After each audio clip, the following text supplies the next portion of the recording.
मेरे सभी प्यारे विद्यार्थियों को नमस्कार। आज का जो हमारा टॉपिक है बहुत ही ज़्यादा इम्पोर्टेंट टॉपिक है, महमूद गजनवी और हरियाणा। मतलब जो महमूद गजनवी है, महमूद गजनवी ने भारत पर 17 बार आक्रमण किया था, तो हरियाणा पर भी महमूद गजनवी ने आक्रमण किया था। तो जब भी कोई हरियाणा का एग्जाम होता है तो महमूद गजनवी से रिलेटेड एग्जाम में क्वेश्चन पूछे जाते हैं। चाहे अन्य कोई भी एग्जाम हो उसमें भी महमूद गजनवी से रिलेटेड क्वेश्चन पूछे जाते हैं, क्योंकि जो महमूद गजनवी है, जो गजनी जो वंश था यानी कि जो यामिनी वंश था, उसका प्रमुख शासक था महमूद गजनवी। तो आज हम टॉपिक करेंगे महमूद गजनवी व हरियाणा। मतलब हरियाणा में क्या भूमिका रहती है महमूद गजनवी की, तो बिल्कुल अच्छे से ये टॉपिक कराएंगे। अच्छे से आप इस टॉपिक को नोट कर लेना, ठीक है। तो सबसे पहले हम बात करते हैं जो ये महमूद गजनवी है, महमूद गजनवी कहाँ का शासक था। तो महमूद गजनवी अफगानी था। महमूद गजनवी अफगानी था। अफगानी का मतलब ये अफगानिस्तान का था महमूद गजनवी, इसीलिए इसको अफगानी बोलते हैं। और जो महमूद गजनवी है ये कहाँ का राजा था, ये भी एग्जाम में क्वेश्चन पूछा जाता है। तो महमूद गजनवी अफगानिस्तान में एक जगह है गजनी, तो ये गजनी का शासक था, यानी कि गजनी का राजा था ये महमूद गजनवी। जो अफगानिस्तान में जो गजनी जो जगह है वहाँ का ये शासक था, वहाँ का ये राजा था। और महमूद गजनवी अफगानी था। और जो महमूद गजनवी किस वंश का था ये भी एग्जाम में क्वेश्चन पूछा जाता है। तो महमूद गजनवी यामिनी वंश का था, यामिनी वंश का। तो इस पॉइंट को आप अच्छे से नोट कर लेना, महमूद गजनवी यामिनी वंश का था। ध्यान रहे, यामिनी वंश या इसको गजनी वंश भी बोलते हैं, ठीक है। जो गजनी का शासक था महमूद गजनवी, तो यामिनी वंश को ही गजनी वंश कहते हैं। अगर गजनी वंश पूछा जाए तो गजनी वंश भी यामिनी वंश को ही कहते हैं। अब हम बात करते हैं कि जो महमूद गजनवी है वो यामिनी वंश या गजनी वंश का प्रमुख शासक था। तो जो महमूद गजनवी है इसको किस किस की उपाधि मिली हुई थी। तो महमूद गजनवी को यामिन उद्दौला, एक तो यामिन उद्दौला की उपाधि मिली हुई थी और एक यामिन उल मिल्लाह, ये उपाधियाँ मिली हुई थी महमूद गजनवी को, यामिन उद्दौला और यामिन उल मिल्लाह। ये भी एग्जाम में पूछी जाती हैं। अब जो यामिन उद्दौला है इसका मतलब क्या होता है, इसका मतलब होता है साम्राज्य का दाहिना हाथ। यामिन उद्दौला का मतलब है साम्राज्य का दाहिना हाथ, ठीक है। तो इस पॉइंट को आप अच्छे से नोट कर लेना। यामिन उद्दौला का मतलब साम्राज्य का दाहिना हाथ, और यामिन उल मिल्लाह का मतलब होता है मुस्लिमों का संरक्षक, मुस्लिमों का संरक्षक। या फिर कई जगह दिखाते हैं कि एक बार एग्जाम में क्वेश्चन पूछा गया यामिन उल खिलाफत की उपाधि किसे मिली थी। तो यामिन उल खिलाफत की उपाधि, यामिन उल खिलाफत, ये भी एग्जाम में पूछ सकते हैं। यामिन उल खिलाफत की उपाधि अगर एग्जाम में क्वेश्चन पूछा जाए तो आंसर रहेगा महमूद गजनवी को यामिन उल खिलाफत की उपाधि भी मिली हुई थी। अब बात करते हैं कि जो महमूद गजनवी है, आपने नाम सुना होगा सुल्तान। तो ये जो सुल्तान की जो उपाधि है, तो प्रथम शासक कौन था जिसे सुल्तान की उपाधि मिली थी, कि ऐसा कौन सा प्रथम शासक था जिसे सुल्तान की उपाधि मिली थी, यानी कि जैसे मतलब सुल्तान कहा गया, तो वो था महमूद गजनवी। महमूद गजनवी प्रथम शासक था जिसे सुल्तान की उपाधि मिली, मतलब सुल्तान की उपाधि मिलने वाला प्रथम शासक था महमूद गजनवी। और इसको यामिन उल खिलाफत की उपाधि मिली हुई थी, यामिन उल मिल्लाह की उपाधि मिली हुई थी, यामिन उद दौला की उपाधि मिली हुई थी। तो इन पॉइंटों को आप अच्छे से नोट कर लेना, ठीक है। अब हम बात करते हैं कि जो महमूद गजनवी है ये शासक कब बना। ये गजनी का राजा था, ये शासक बना 998 ईस्वी में, ठीक है। कई जगह पर दिखाते हैं कि 999 ईस्वी में, तो ये भी मैं आपका कन्फ्यूजन दूर करता हूँ। जैसे कि जो महमूद गजनवी है ये शासक कब बना, तो ये शासक बना 998 ईस्वी में। और कई बार जब ये दिखाते हैं कि 999 ईस्वी में, तो जो महमूद गजनवी है, महमूद गजनवी के पिता का नाम था सबूतगिन। सबूतगिन के दो पुत्र थे, एक तो था महमूद गजनवी और एक था इस्माइला, ठीक है। एक तो इस्माइल और एक था महमूद गजनवी। और जो सबूतगिन है, सबूतगिन ने जो राजा था, राजा बना दिया था इस्माइल को। सबुतगिन ने अपनी मृत्यु के दौरान इस्माइल को राजा बनाया था, और जो जबकि काबिल था महमूद गजनवी, राजा बनने के काबिल या योग्य कह सकते हो आप, तो महमूद गजनवी राजा बनने के योग्य था। तो महमूद गजनवी ने क्या किया, महमूद गजनवी ने इस्माइल को बंदी बना दिया। ठीक है, तो इस महमूद गजनवी ने इस्माइल को बंदी बनाया था, तो इसीलिए मतलब जो इस्माइल है, इस्माइल भी शासक रहता, क्योंकि 998 ईस्वी में सबुतगिन की मृत्यु होती है और उसकी मृत्यु के बाद इस्माइल राजा रहता है। ठीक है, कुछ समय के लिए, इसीलिए 999 ईस्वी भी बताते हैं कि महमूद गजनवी 999 ईस्वी में शासक बना। ठीक है, तो जब भी ये क्वेश्चन एग्जाम में पूछा जाएगा तो ऑप्शन में आपको एक ही मिलेगा इनमें से। अब हम बात करते हैं कि जो महमूद गजनवी है, महमूद गजनवी का जन्म कब हुआ, तो महमूद गजनवी का जन्म 971 ईस्वी में हुआ। ठीक है, महमूद गजनवी का जन्म 971 ईस्वी में हुआ। तो 971 ईस्वी में महमूद गजनवी का जन्म हुआ और 971 से लेकर इसकी मृत्यु हुई थी 1030 ईस्वी में। यह भी एग्जाम में क्वेश्चन पूछा जाता है कि महमूद गजनवी की मृत्यु कब हुई, तो महमूद गजनवी की मृत्यु 1030 ईस्वी में हुई थी। किस वजह से हुई थी, ये भी एग्जाम में क्वेश्चन पूछा जाता है। तो महमूद गजनवी की मृत्यु मलेरिया के कारण हुई थी। महमूद गजनवी की मृत्यु मलेरिया के कारण हुई थी या मलेरिया की वजह से हुई थी। अब हम बात करते हैं कि जो महमूद गजनवी ने भारत पर 17 बार आक्रमण किया, तो महमूद गजनवी ने जो 17 बार, जो इतिहासकार हैं वो बताते हैं कि महमूद गजनवी ने भारत पर 17 बार आक्रमण किया, तो उसका उद्देश्य क्या था, किस उद्देश्य से उसने भारत पर आक्रमण किया था, तो महमूद गजनवी का उद्देश्य था लूटपाट। ठीक है, लूटपाट के उद्देश्य से। यह भी एग्जाम में क्वेश्चन पूछा जाता है कि महमूद गजनवी का जो भारत पर आक्रमण करना था वो किस उद्देश्य से था, तो वो था लूटपाट के उद्देश्य से, लूटपाट के उद्देश्य से। और एग्जाम में क्वेश्चन ये भी पूछा जाता है कि इनमें से महमूद गजनवी का कौन सा उद्देश्य नहीं था, आक्रमण करने का महमूद गजनवी का कौन सा उद्देश्य नहीं था, तो महमूद गजनवी का साम्राज्य का विस्तार करना, मतलब अपनी सीमाओं को बढ़ाना, ये महमूद गजनवी का उद्देश्य नहीं था। कोई भी राजा है वो अपनी सीमा बढ़ाना चाहता है, अपना दायरा बढ़ाना चाहता है, लेकिन जो महमूद गजनवी था, महमूद गजनवी अपने साम्राज्य का विस्तार करना नहीं चाहता था। महमूद गजनवी सिर्फ लूटपाट करना चाहता था या धन की प्राप्ति करना चाहता था। और महमूद गजनवी चाहता था कि मध्य एशिया में अपने शासन को मजबूत बनाना चाहता था। तो मध्य एशिया में अपने शासन को मजबूत बनाने के लिए वो लूटपाट करता था। ठीक है, तो लूटपाट करने से महमूद गजनवी ने लूटपाट करने के उद्देश्य से भारत पर 17 बार आक्रमण किए थे। तो अब हम बात करते हैं कि जो महमूद गजनवी ने भारत पर जो आक्रमण किए तो वो कब कब किए, ये भी इम्पोर्टेंट है। तो ध्यान रहे 1000 से लेकर 1027 तक। ठीक है, तो एग्जाम में क्वेश्चन पूछते हैं कि महमूद गजनवी ने भारत पर कितनी बार आक्रमण किया, तो महमूद गजनवी ने भारत पर 17 बार आक्रमण किया। यह भी पॉइंट एग्जाम में पूछा जाता है, महमूद गजनवी ने भारत पर कितनी बार आक्रमण किया, तो 17 बार आक्रमण किया। और महमूद गजनवी का उद्देश्य था भारत से लूटपाट करना, क्योंकि महमूद गजनवी को जब पता चला कि भारत के जो राजा हैं उनके पास अत्यधिक सोना है और भारत के अंदर जो मंदिर है उनके अंदर कीमती जो मूर्तियाँ हैं तो उनको ले जाना चाहता था महमूद गजनवी।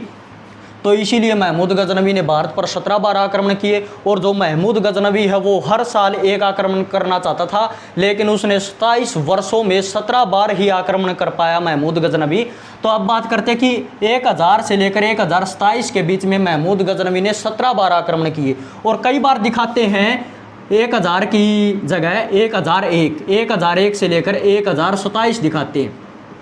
ठीक है, 1001 ईस्वी से लेकर 1027 ईस्वी तक महमूद गजनवी ने 17 बार आक्रमण किया। तो ये 1001 क्यों दिखाते हैं, तो ध्यान दें, क्योंकि जो सन 1000 में महमूद गजनवी ने जो भारत के जो सीमावर्ती जो क्षेत्र थे, सीमावर्ती जो नगर थे, उन पर आक्रमण किया था और उन पर आक्रमण करके कुछ लूटपाट की।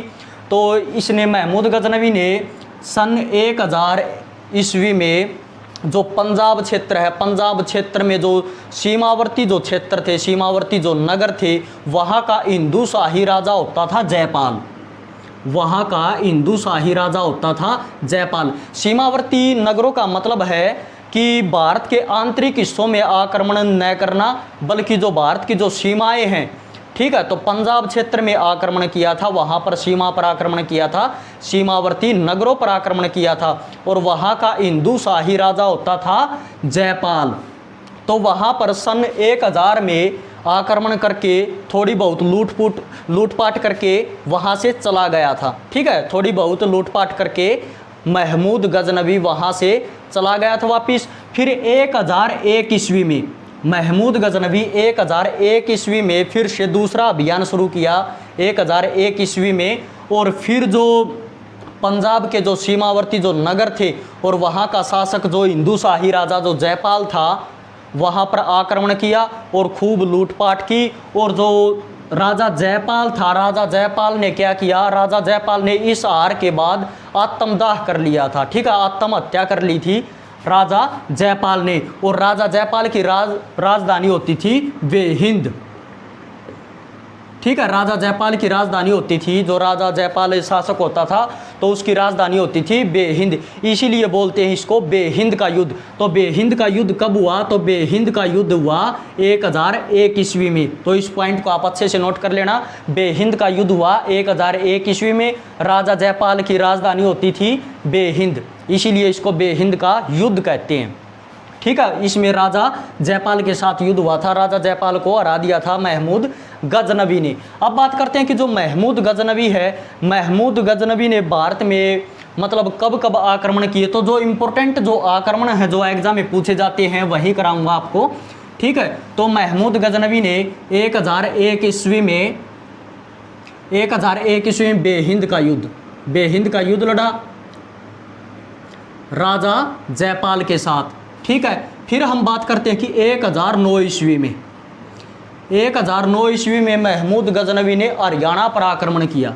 ये इंपॉर्टेंट है, यह एग्जाम में पूछा जाता है कि हरियाणा पर महमूद गजनवी ने पहला आक्रमण कब किया। तो महमूद गजनवी ने 1009 ईस्वी में हरियाणा पर पहला आक्रमण किया, ठीक है, 1001 ईस्वी में। वैसे तो 1001 ईस्वी में पहला आक्रमण है, ठीक है, लेकिन 1009 ईस्वी में जो महमूद गजनवी ने आक्रमण किया हरियाणा पर, तो हरियाणा पर वो पहला आक्रमण था। और फिर एग्जाम में क्वेश्चन पूछा जाता है, एक बार एग्जाम में क्वेश्चन पूछा गया कि हरियाणा पर पहला विदेशी आक्रमण कब हुआ। तो हरियाणा पर पहला विदेशी आक्रमण, ये क्वेश्चन एग्जाम में पूछा जा चुका, हरियाणा पर पहला विदेशी आक्रमण। तो जो महमूद गजनवी ने 1009 ईस्वी में हरियाणा पर जो आक्रमण किया था वो हरियाणा पर पहला विदेशी आक्रमण था। और महमूद गजनवी ने हरियाणा पर 1014 ईस्वी में भी आक्रमण किया था, तो और एक किया था 1009 ईस्वी में। तो महमूद गजनवी ने 2 आक्रमण किए थे हरियाणा पर। तो 1009 ईस्वी में तो पहला आक्रमण किया था हरियाणा पर, ठीक है, जिसे पहला विदेशी आक्रमण कहते हैं। फिर महमूद गजनवी ने 1014 ईस्वी में, महमूद गजनवी ने 1014 ईस्वी में हरियाणा के थानेसर पर आक्रमण किया। ये इंपॉर्टेंट है कि महमूद गजनवी ने थानेसर पर आक्रमण कब किया। तो जो कुरुक्षेत्र के अंदर जो थानेसर है, थानेसर पर 1014 ईस्वी में महमूद गजनवी ने आक्रमण किया था, ठीक है। तो थानेसर के अंदर भगवान विष्णु या भगवान विष्णु को ही चक्कर स्वामी बोलते हैं। तो चक्कर स्वामी का जो मंदिर था उसको तोड़ दिया था, ठीक है। या फिर क्वेश्चन पूछा जाता है कि महमूद गजनवी ने थानेसर के अंदर जो भगवान विष्णु को ही चक्कर स्वामी कहते हैं, तो वहाँ से भगवान विष्णु या चक्कर स्वामी की मूर्ति कब ले गया।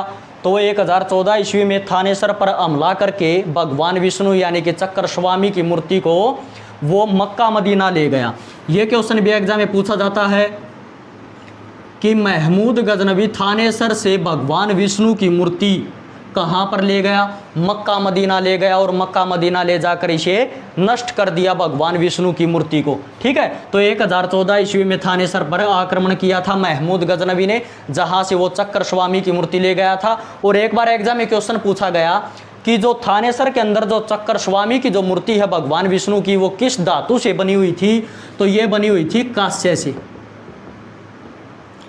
तो इस पॉइंट को आप अच्छे से नोट कर लेना। जो थानेसर के अंदर भगवान विष्णु की जो मूर्ति थी वो कांस्य से बनी हुई थी, ठीक है। तो इस पॉइंट को आप अच्छे से नोट कर लेना, ये कांस्य से बनी हुई मूर्ति थी। अब हम बात करते हैं कि जो 1014 के बाद फिर इसका जो इम्पोर्टेंट जो युद्ध है महमूद गजनवी का, वो है 1025 ईस्वी में। ये भी एग्जाम में क्वेश्चन पूछा जाता है कि महमूद गजनवी ने सोमनाथ मंदिर को कब लूटा। तो महमूद गजनवी ने सोमनाथ मंदिर को लूटा था 1025 ईस्वी में। और ये जो सोमनाथ मंदिर है ये है गुजरात के अंदर। तो महमूद गजनवी ने 1025 ईस्वी में सोमनाथ मंदिर को लूटा था, ठीक है। और ये जो सोमनाथ मंदिर है ये है गुजरात के अंदर, ठीक है। और गुजरात का उस वक्त शासक होता था भीमदेव प्रथम, यानी कि भीमदेव प्रथम के साथ युद्ध लड़ा गया था। महमूद गजनवी ने भीमदेव प्रथम के साथ युद्ध लड़ा।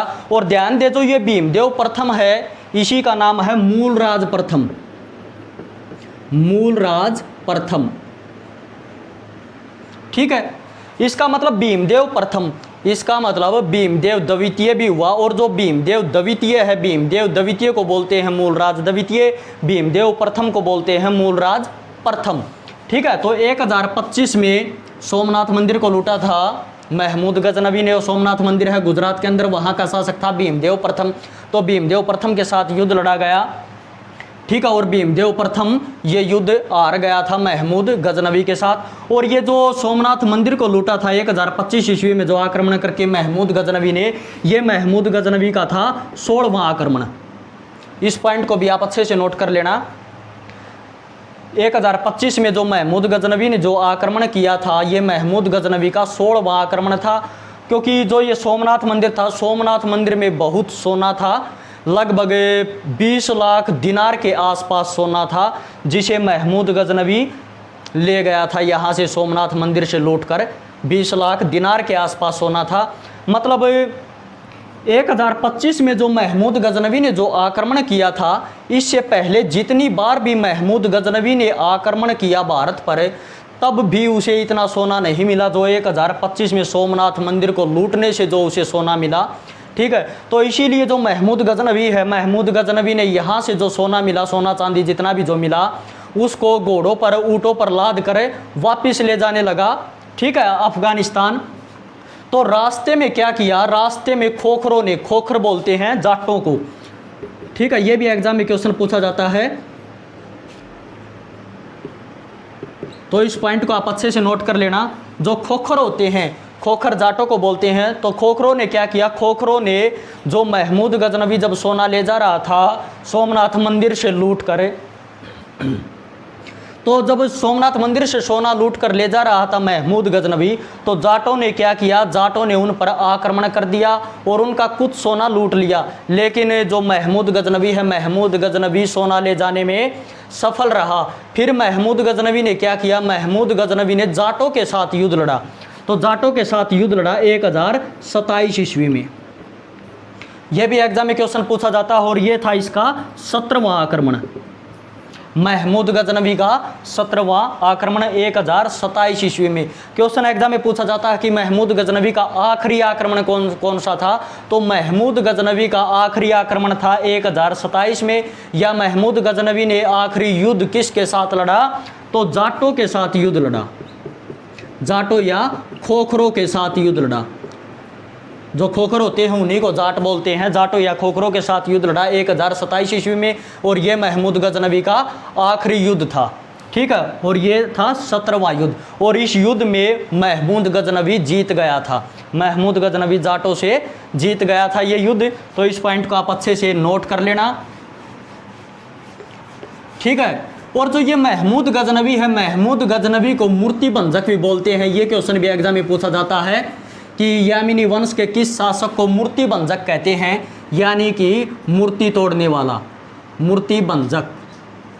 तो महमूद गजनवी को मूर्ति भंजक भी बोलते हैं, क्योंकि जो महमूद गजनवी था, महमूद गजनवी भारत पर आक्रमण करके लूटपाट करता था और जो मंदिरों की जो मूर्ति थी उनको तोड़ देता था और उनके टुकड़े होने के बाद अफगानिस्तान ले जाता था, ठीक है। तो मूर्ति भंजक भी बोलते हैं महमूद गजनवी को। और महमूद गजनवी की मृत्यु हो जाती है 1030 ईस्वी में। किस वजह से? मलेरिया की वजह से। तो इस पॉइंट को आप अच्छे से नोट कर लेना, मलेरिया की वजह से महमूद गजनवी की मृत्यु हो जाती है। अब हम बात करते हैं कि जो महमूद गजनवी है, महमूद गजनवी के साथ भारत कौन कौन आया था। तो महमूद गजनवी के साथ एक तो आया था अलबरूनी, ये भी आपने नाम सुना होगा, अलबरूनी, और एक था फिरदौसी।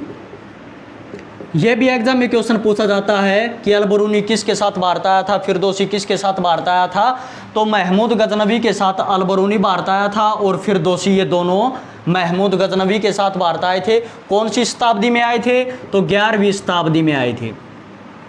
तो 11वीं शताब्दी में अलबरूनी और फिरदौसी भारत आए थे महमूद गजनवी के साथ। और इनकी जो पुस्तक है, अलबरूनी की एक पुस्तक है जिसका नाम है किताबे उल हिंद।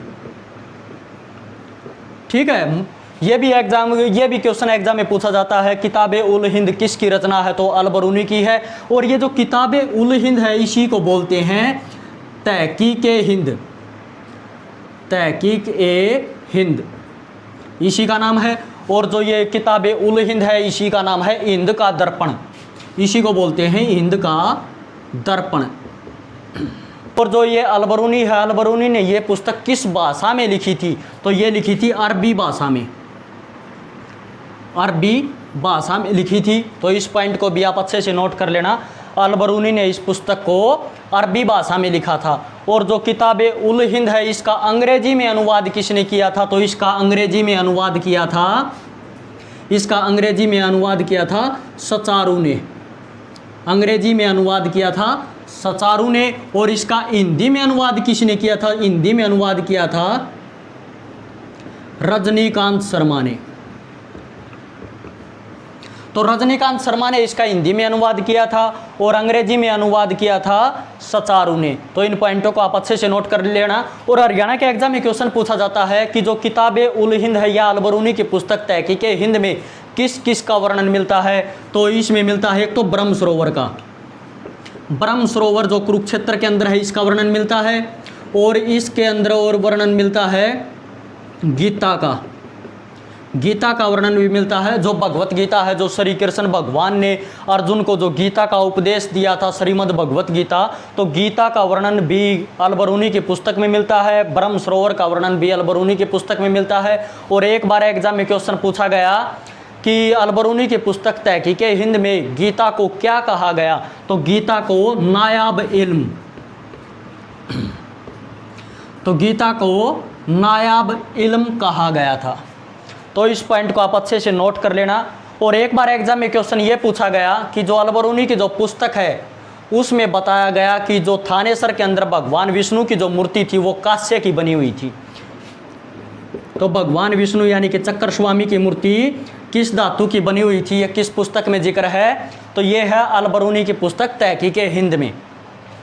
और अलबरूनी से इम्पोर्टेंट क्वेश्चन बनता है कि जो अलबरूनी कुरानों पर अध्ययन करने वाला प्रथम मुसलमान था।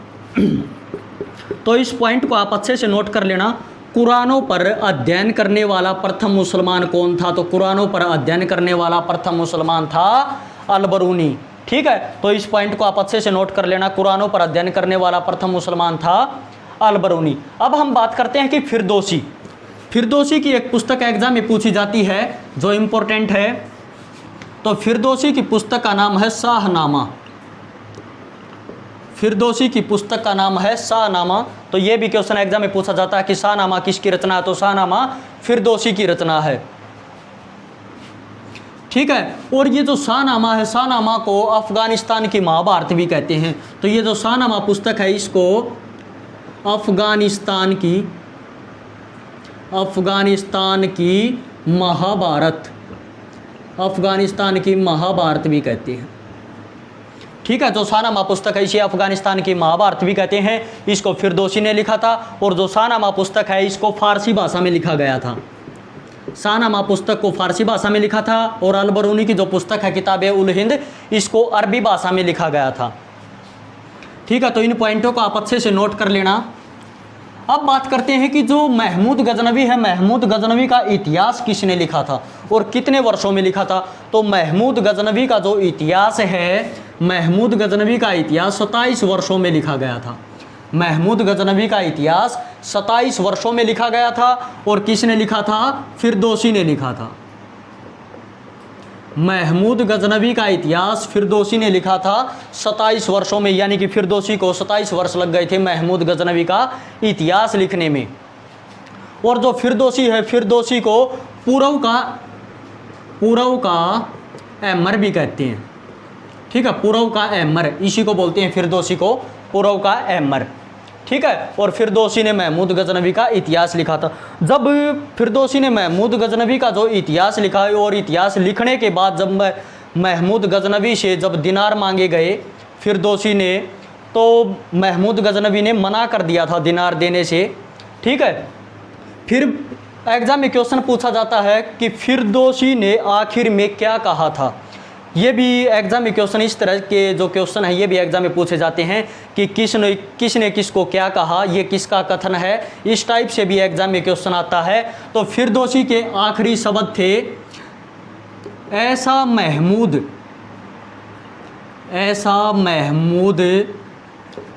देश को जीतने वाला,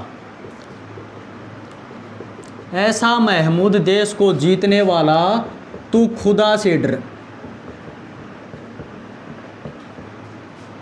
ठीक है, तो फिरदौसी के आखिरी शब्द थे, ऐसा महमूद देश को जीतने वाला तू खुदा से डर, क्योंकि महमूद गजनवी ने इसको दिनार देने से मना कर दिया था, क्योंकि फिरदौसी ने महमूद गजनवी का इतिहास लिखा था। और फिरदौसी ने कहा, ऐसा महमूद देश को जीतने वाला तू खुदा से डर। ठीक है, इसीलिए कहा था। और जब महमूद गजनवी ने क्या किया, महमूद गजनवी ने, जो उसके सैनिक थे महमूद गजनवी ने अपने सैनिकों को कहा कि जो फिरदौसी है, फिरदौसी को उसकी कीमत अदा की जाए, उसको दिनार दिया जाए। तो सैनिकों को कुछ पैसे देकर, यानी कि कुछ दिनार देकर भेज दिया था फिरदौसी के घर। और जब उसके सैनिक फिरदौसी के घर गए दिनार लेकर, यानी कि जो इतिहास लिखा था उसकी कीमत लेकर, तो तब ऐसा बताते हैं कि इतिहासकार, उस वक्त फिरदौसी का जनाजा जा रहा था, यानी कि फिरदौसी की मृत्यु हो चुकी थी। ठीक है, और जब जो महमूद गजनवी के जो सैनिक हैं, महमूद गजनवी के सैनिक फिरदौसी की जो लड़की है, लड़की को उसकी कीमत देना चाहते हैं, यानी कि उसको जो दिनार देना चाहते हैं, तो फिरदौसी की लड़की ने मना कर दिया था लेने से, दिनार लेने से मना कर दिया था।